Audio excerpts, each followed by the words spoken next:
হাদিস শরীফে এসেছে রাসূলুল্লাহ জাবালে নূরে বসা, গারে হেরার ভিতরে বসা, হযরতে জিবরাইল রাসূলুল্লাহর সঙ্গে কথা বলতেছেন। একটু পরে হযরতে জিবরাইল বলেন, ইয়া রাসূলুল্লাহ, আমি আর এখানে বসবো না, আমি এখন চলছি। আমি দেখতে পাচ্ছি খাদিজা আসতেছে আপনার জন্য খাবার নিয়ে। খাদিজা যখন আপনার কাছে পৌঁছে যাবে, আপনি খাদিজাকে শোনায় দিবেন আল্লাহ রাব্বুল আলামিন খাদিজাকে সালাম জানাইছে। সুবহানাল্লাহ। রাসূলুল্লাহর কাছে হযরতে খাদিজা যখন আসলেন, হুজুর বললেন, খাদিজা, আজকে তোমার জন্য দারুণ সুখবর। বলে কি? বলে আল্লাহ পাক, জিবরাইল কেমন উঠে গেল আমার কাছ থেকে। জিবরাইল বলে গেল, আল্লাহ তোমাকে সালাম বলেছে।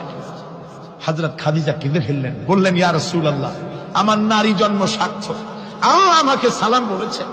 এর জবাব কেমনে দিতে হয় হুজুর আমি তো জানি না, আপনি আমার পক্ষ থেকে আল্লাহর সালাম কিভাবে দেওয়া লাগে আপনি দিয়ে দিন, আমি তো বুঝি না কেমনে আল্লাহর সালামের জবাব দেব। হুজুর